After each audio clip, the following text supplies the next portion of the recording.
Welcome to Misconnections. We are both Elizabeth. I'm Elizabeth Villa, aka Lizzie.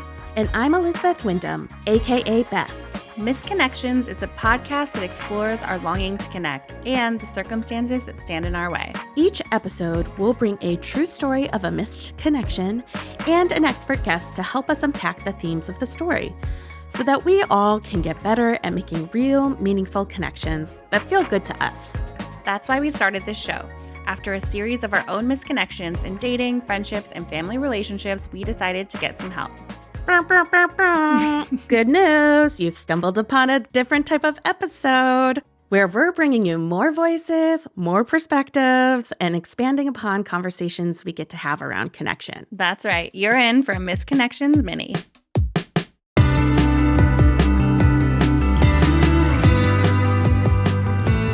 In a recent episode, we had Rick Jackson, a licensed marriage and family therapist providing services at LaVie Counseling Center, on the podcast to talk with us on how we can go about creating new forms of communication and changing behavior in our relationships.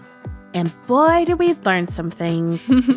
We really did. It felt like I was in therapy, which, as you know, I love.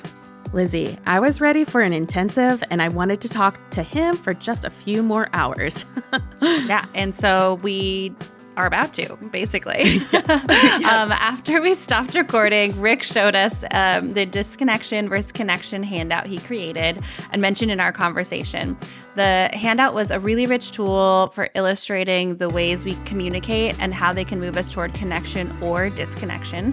So we immediately agreed we needed to have Rick back on the podcast to explain it all to all of you. Quick disclaimer before we jump in, though, is that the information shared by Rick today is intended to be educational and not taken as therapeutic treatment. Welcome back to Misconnections, Rick. Oh, thank you. Welcome. We're so happy you're back.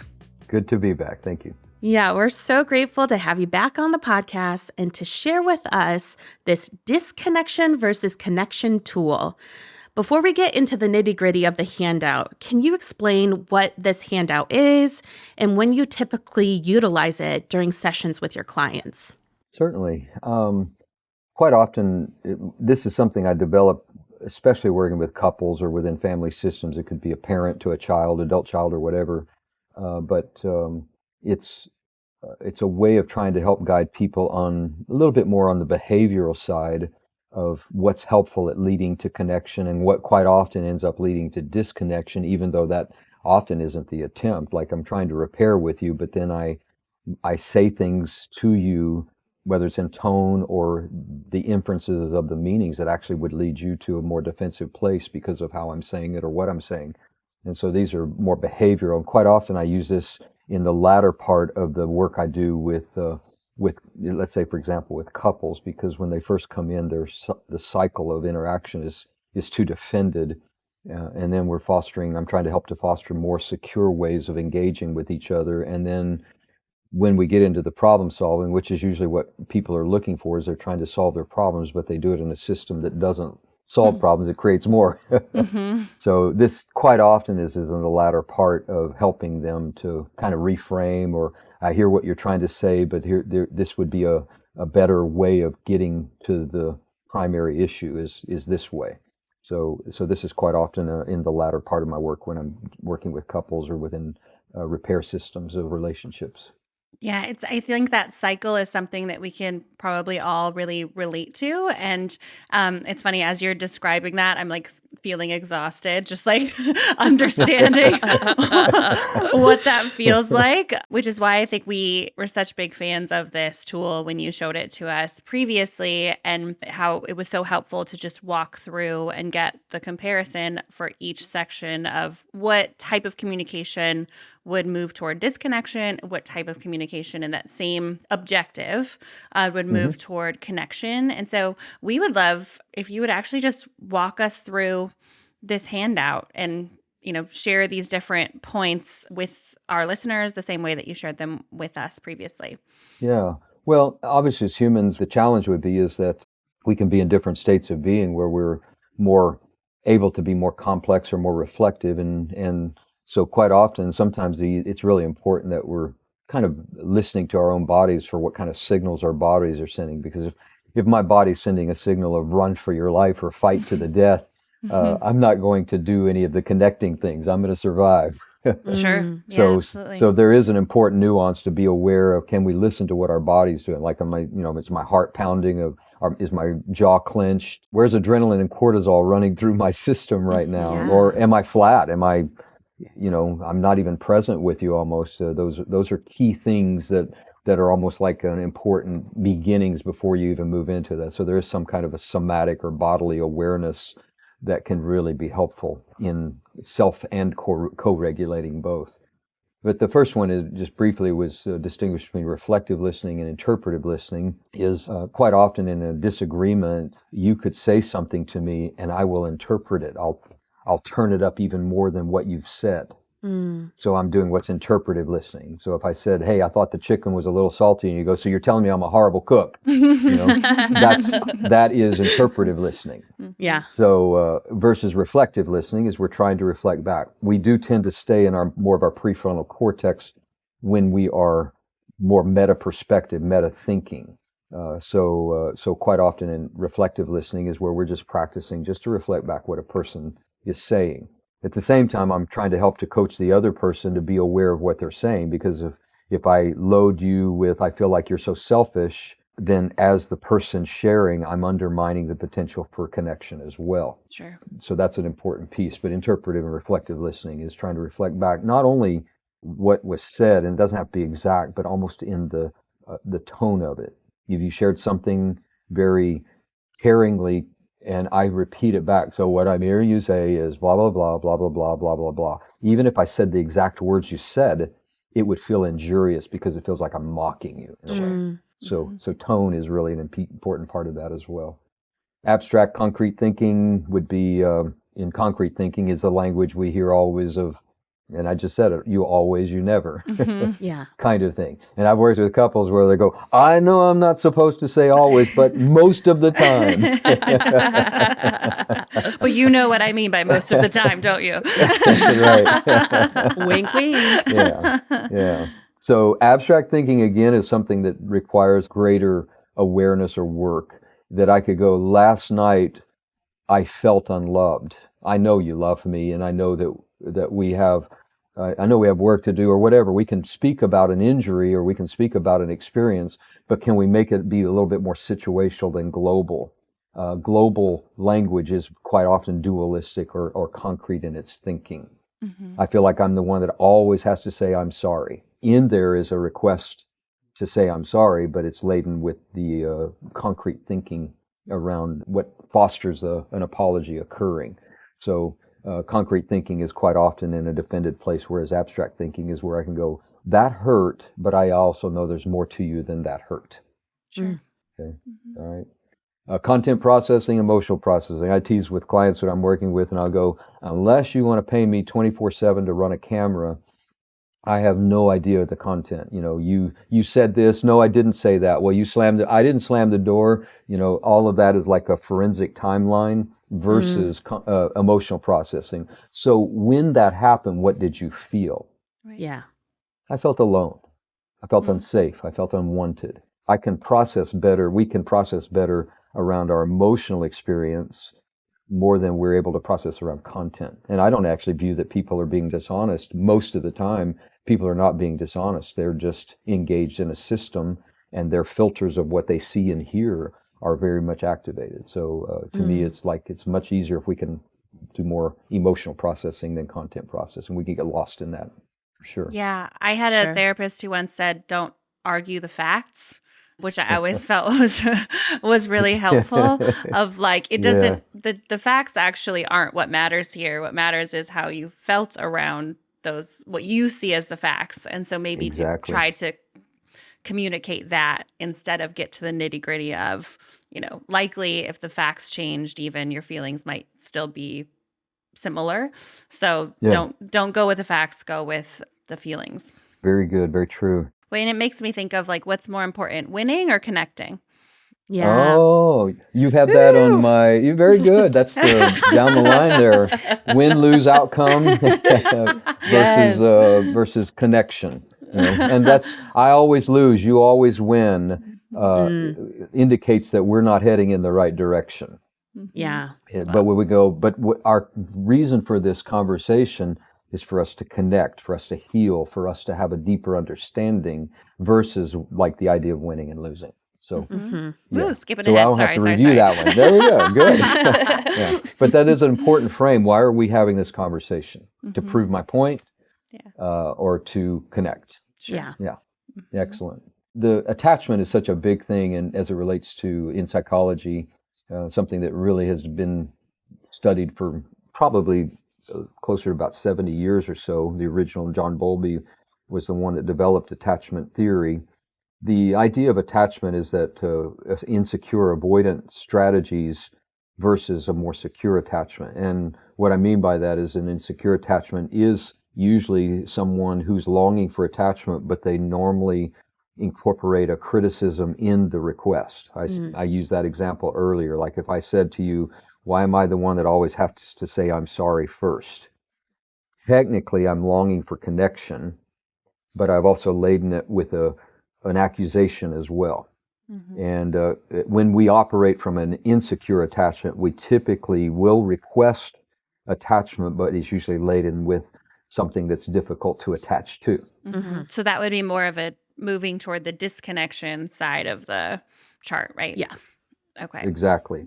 And then the other form of insecure attachment or anxious attachment would be an avoidant attachment style. Typically, these come in ideas that I won't even bring up the longing that I have. I do have it going on in my own mind. I'd really love for us to repair. I'd really love for us to, I have about 25 conversations, but I know you won't. And then I finally work up the nerve to say, I'd really love for us to prepare. And you're in a moment where you're not ready for that, or something's going on that's just external. It's not a big deal, and you go, I'm not ready now, but I will be in a little bit. And I go, I knew it. And you're going, excuse me, Rick, I'm sorry I wasn't available in that moment of time, but I could be. But you're dealing with one request, I'm dealing with 26 rejections. So the energy of that quite often with avoidant attachment is the longing doesn't get expressed, and when it finally does, there's little room for tolerance of it not being enacted upon. That's usually what comes with an avoidant attachment. And that, again, is something we don't ask for what we want. The connecting style is secure attachment. I do frame that in the idea of in a reciprocal relationship, romantic, partner to partner, sibling to sibling, kind of environment where there's not power structures to them. Sure. Is that I really would encourage it to be what I call an adult secure attachment. Secure attachment could be as like the child says, mommy hold me, daddy play with me, see me now. And it's age appropriate narcissism, okay? So, but it is age appropriate. It's reasonable. So children ask for what they want. As an adult, how I nuance this is that in an adult secure attachment, we're both responsible. We're both participants. We both have needs, and we also need to be curious about the needs of our partner. And so in an adult secure attachment, we're trying to discover and share what we long for while we're also curious about the other person's needs and or their willingness to participate in that longing. And as long as they're safe psychologically, physically, or whatever, then we're trying to explore what that would look like. And that to me is more of an adult secure attachment. So we're stepping into an environment where we are asking for what we long for while we're also holding to the curiosity of our partner's needs as well. And to me, there's an important shift there. There's a lot of great country and tricky. A lot of great country rock and roll songs like "I Will Always Love You." Great song, but it sounds more like childhood secure attachment rather than adult secure attachment. Yeah. Okay? So I wished I wrote the song. Yeah, I love that point because when we were talking last time, you were like, a lot of romantic songs, the biggest hits, are really not healthy. Yeah. Imagine that. I listened quite often to songs and I'll go, psychologically, I'm questioning that one. Great, beautiful song, beautiful lyric. Yeah. Wished I'd have thought about it, but still sing along, psychologically, it doesn't work. Yeah. Next one was triangulation versus reciprocity. And triangulation, it's not unusual that we bring someone into this conflict. Even your friends tell me that you are X, Our children tell me this or that sort of thing. So we find ourselves triangulating somebody else into the relational dynamic. That undermines the potential for connection, because now we've brought somebody else in that's holding that energy. It just doesn't foster connection when we're triangulating into things. When it also feels like the triangulation is a way to get around owning your own feelings and needs too. So kind of Oh, yeah, similar to good what you were point. just saying about the, insecure avoidant attachment and the secure attachment, and how the difference I heard between those two was like kind of how are you able to own your feelings and needs and like directly communicate them. And so the Mm-hmm. triangulation feels like a coping device for like, I want to get my point across and I want you to validate it. So I'm going to bring in something else to add more, oomph to that request.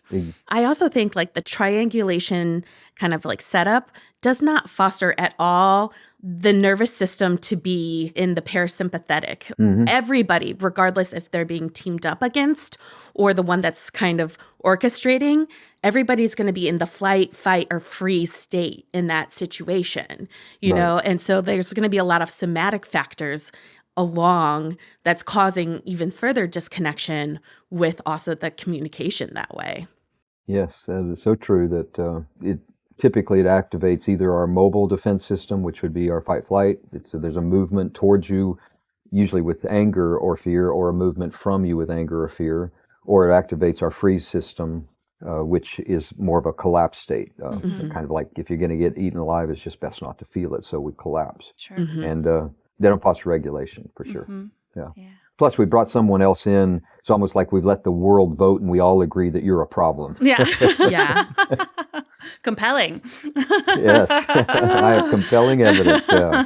Phoning a friend. Yeah. Whereas reciprocity is really just that idea of that I come to you with my needs, but I also come to you with my hurts, and you come to me with your needs, you come to me with your hurts. Sure. We bring it there. And quite often, again, with couples, when I'm working with them, is you often find that they have triangulated one of their children into the relationship is not uncommon. Yeah. And then that fosters a different system because our children are not in a reciprocal system. They're in a system where they're a participant in it, not a voter in it in a way. They just have Right. to find a way to live in it.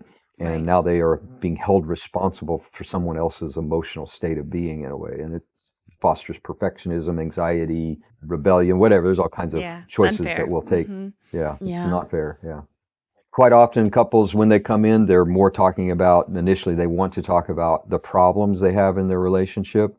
So this other one is solution or problem focused. And quite often what I want to do is, what is it that you long for? What is it that you're hoping to have happen in our time?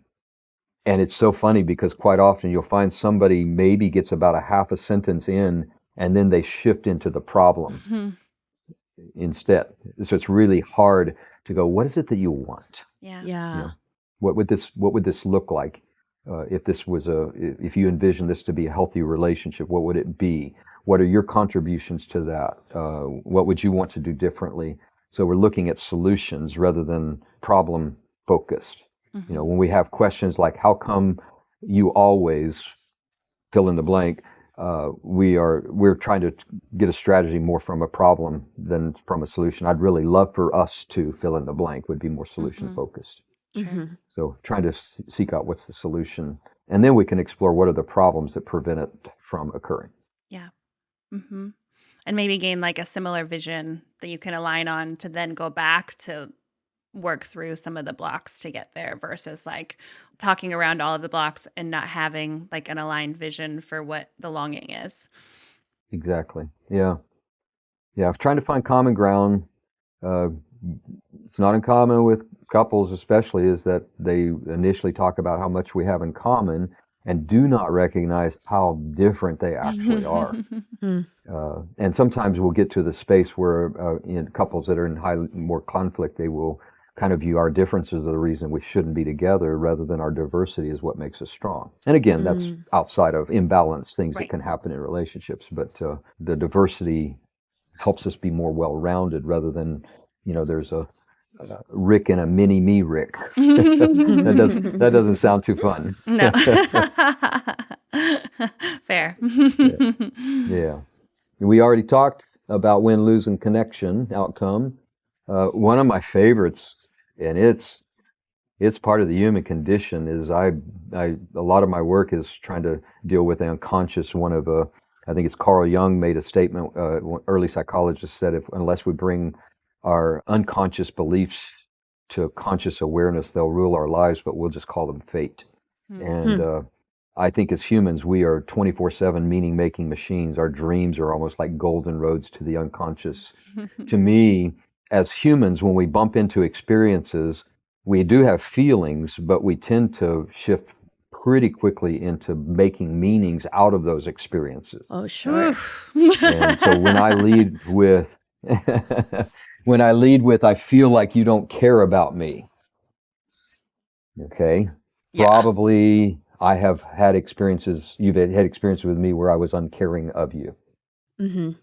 But it's real easy to make meanings like you don't care about me. And we even put the word feel in the sentence. So it feels like I'm using a feeling statement, but I'm actually not. I'm giving you a meaning statement. Wow, that is so tricky. It because is. I feel like a lot of people make those type of meaning statements where they think they're speaking out of feeling. Yeah, it is. It's one of the things that, again, I work a lot with couples, helping them to reframe, because I don't want to bypass an injury where you felt uncared for or felt alone or unwanted or unsafe or whatever it was. But when we make the globalization statement again around the idea of a feeling, but it's actually a meaning. And one of my little axioms that I've developed is I say I'm trying to help people to learn how to validate feelings, but negotiate meanings. Sure. So that's really important.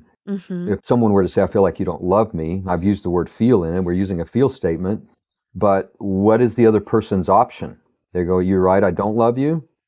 Or they try to prove why they do love that person, and that doesn't usually translate well. Yeah. But if we're able to identify feelings, but negotiate the meanings that we're moving towards, then we have more of a potential of fostering connection. Yeah.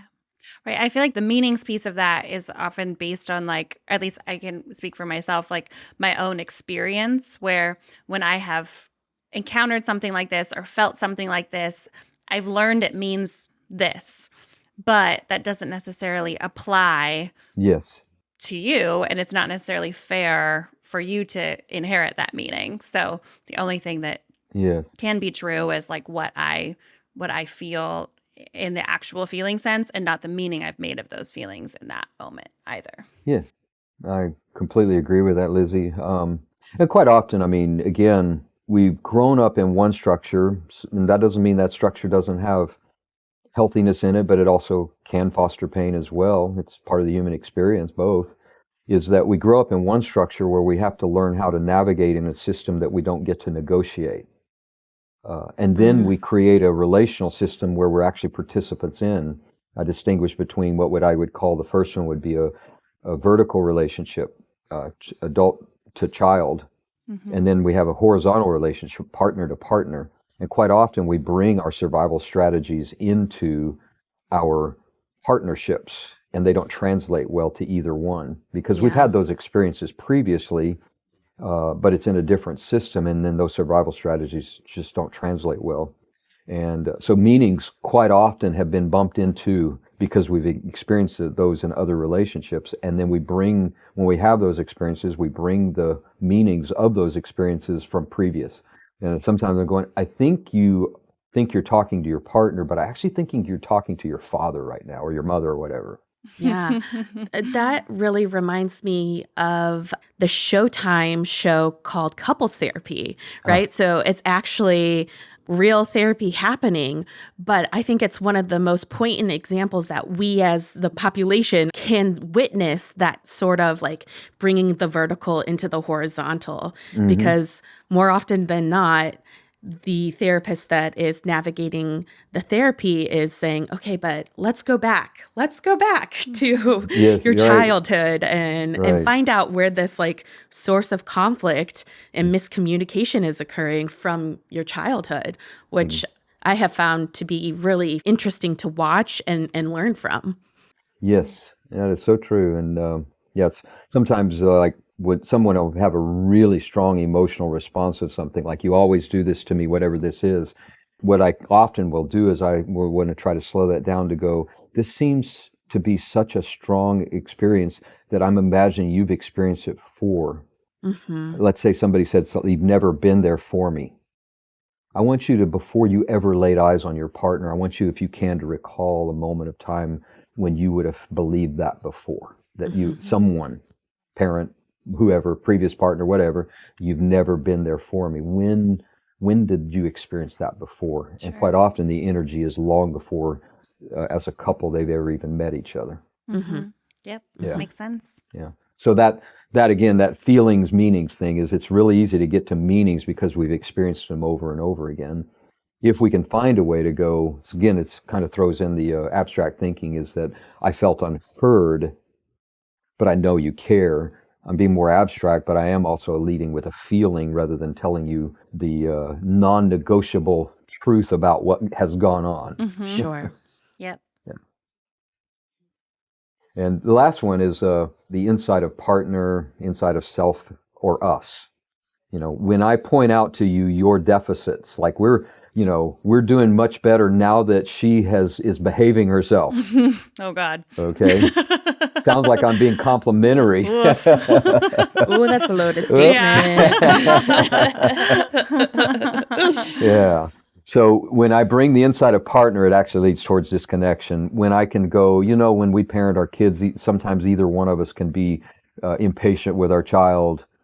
It's the discovery of us. Or I go, there's times I've been impatient when I've been disciplining our child. The inside of me, the inside of us it has a potential work. The inside of the other usually does foster disconnection.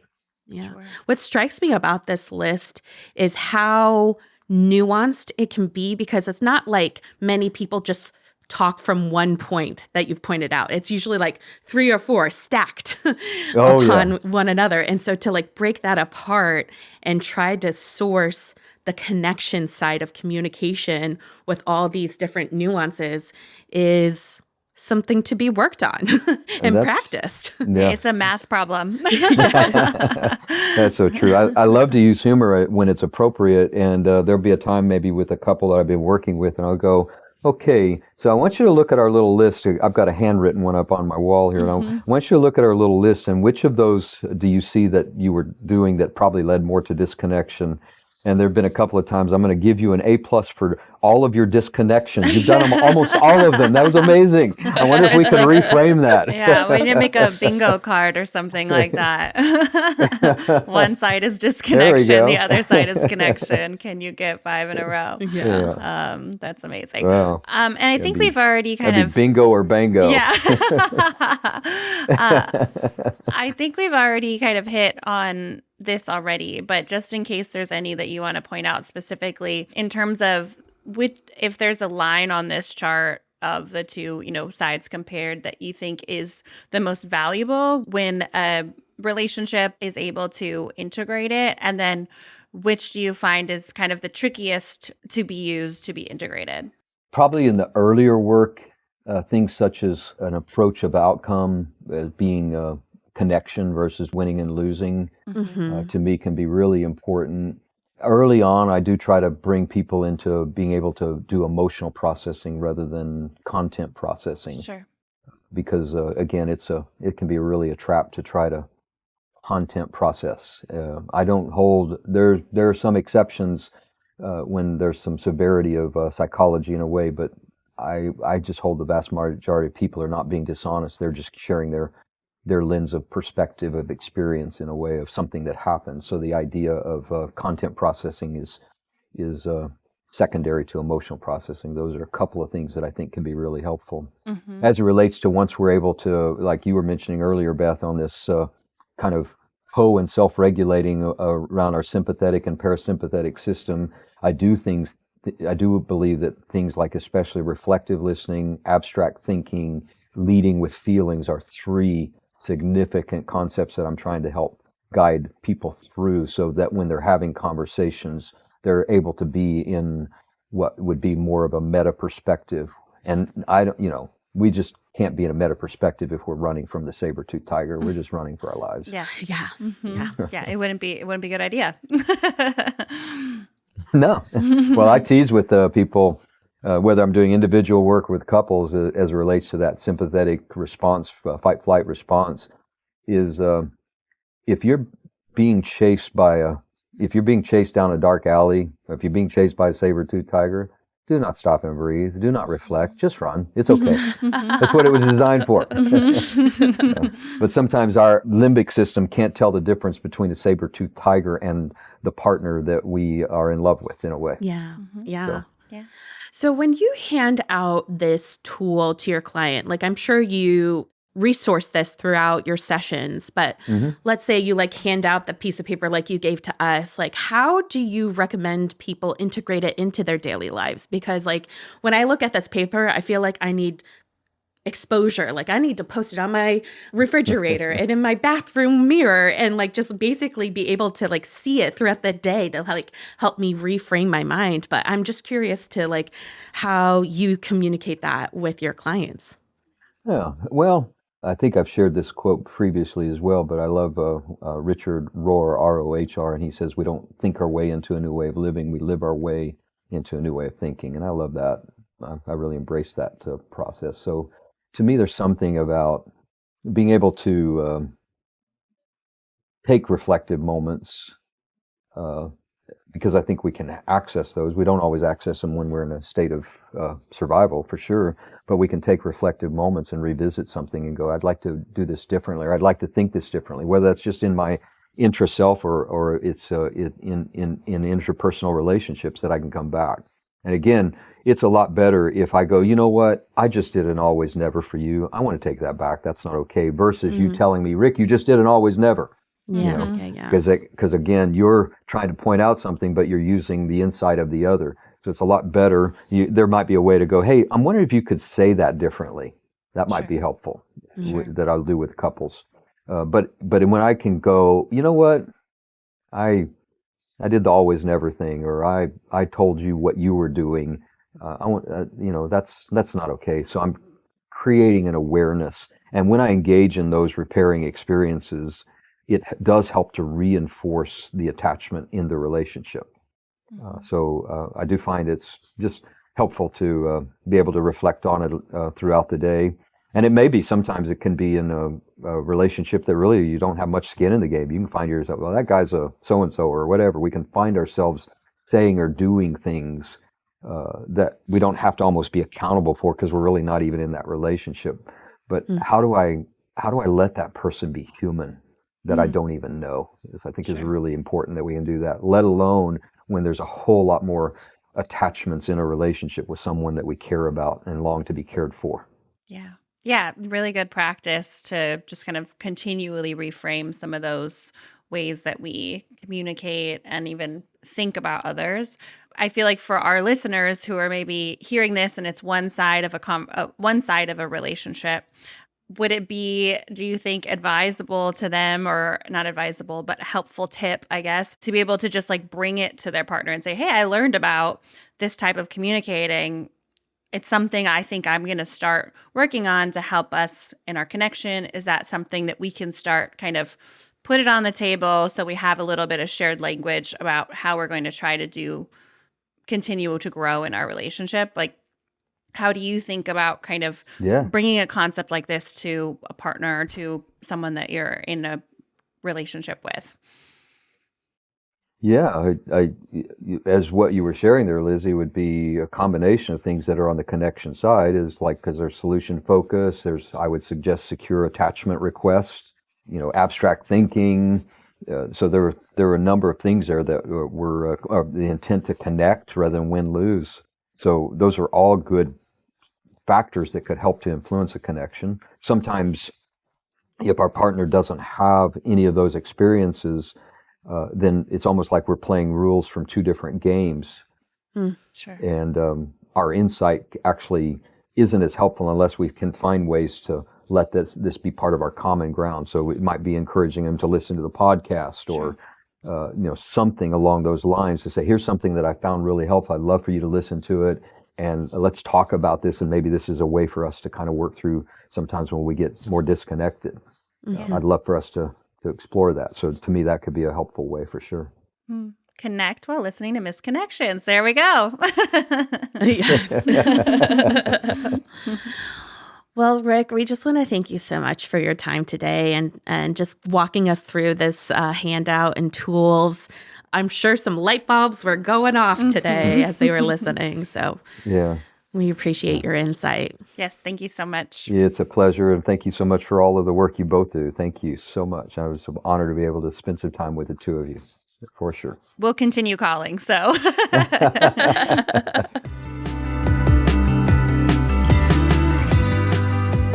Thank you so much to Rick Jackson for coming back on the podcast and for sharing more amazing insights. We've learned so much. If you're interested in working with Rick, please check out LaVie Counseling Center. The website is linked in this minisode's show notes. We'll also be posting the Disconnection versus Connection tool on our socials so you can reference it when you're looking to create a better connection in your relationships. So what did you all think of the Disconnection versus Connection tool? What connection point do you need to be more mindful of? We'd love to hear from you, so please keep sharing your thoughts, questions, and stories with us. Email us at elizabeth@missedconnectionspod.com or send us a message on Instagram or TikTok at Missed Connections Podcast. This is Misconnections. Thanks for listening. I'm Elizabeth Wyndham. And I'm Elizabeth Villa. Special thanks to our guest, Rick Jackson. Misconnections is co-hosted, produced, and edited by us, the Elizabeths, Elizabeth Villa and Elizabeth Wyndham. Our theme music is Feeling by Daniel Musto. Have a Misconnections story to share with us? Email us at elizabeth@missedconnectionspod.com. And please follow, rate, and review on Apple Podcasts, Spotify, and YouTube.